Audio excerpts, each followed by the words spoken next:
Já pensou se fosse possível prever uma onda de calor ou uma seca forte antes que elas acontecessem? E melhor, conseguir manter a produção de alimentos sem perder a produtividade e cuidando dos recursos naturais? O campo brasileiro virou um grande centro de inovação e ciência para lidar com o clima. Hoje, a nossa agricultura tem funcionado como um sistema capaz de prever eventos extremos, reagir a eles e ainda reduzir as próprias emissões que fazem mal ao meio ambiente. O conceito-chave aqui é a resiliência agrícola. É bem simples, tá? É sobre usar a tecnologia para aprender com o clima, transformando a diversidade em eficiência. O segredo está em monitorar o tempo, adaptar o manejo e usar técnicas que ajudem a recuperar a saúde do solo. E é claro que a tecnologia cumpre um papel estratégico e fundamental nessa história. É ela quem dá bases sólidas para planejar o plantio e a colheita. A inteligência artificial, por exemplo, processa milhões de dados para que o produtor saiba a hora exata de irrigar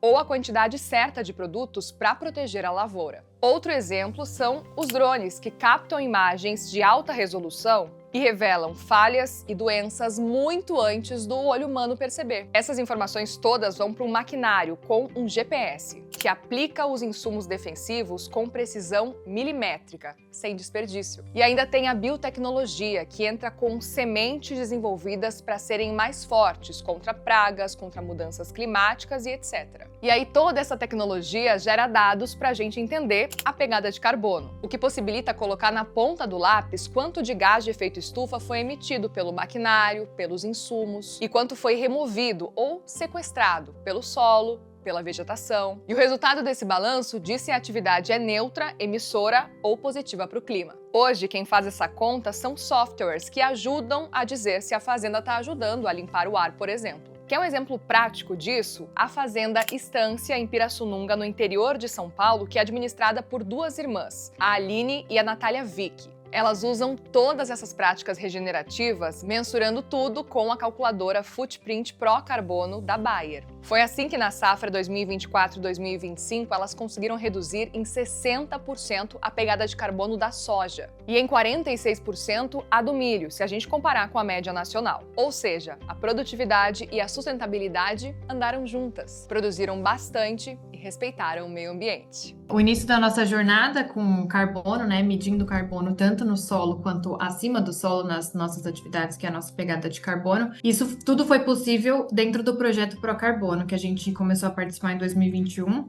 e foi a partir dele que a gente começou de fato a olhar para o solo, né? A gente enxergou com até um software de colheita quais lugares a gente tinha mais produtividade em quilos, eram os lugares que a gente tinha mais carbono no solo. Então, a gente, como uma empresa, né, que precisa ser viável, a gente precisava olhar para isso. Eu preciso ter mais produtividade, a gente começou a olhar, então, eu preciso ter mais carbono no solo. E aí, a gente começou a tomar essas atitudes, né, essas decisões na fazenda, baseado no que a gente faria para ter mais carbono no solo. E o segundo passo, como eu comentei, foi medir a nossa pegada de carbono acima do solo. E a calculadora de footprint de carbono foi essencial para isso. E aí a gente entende que o futuro é uma agricultura cada vez mais inteligente, conectada. Ao unir inovação digital e práticas regenerativas, o agronegócio brasileiro não só garante a segurança alimentar do mundo, mas se coloca como parte da solução para enfrentar as mudanças climáticas.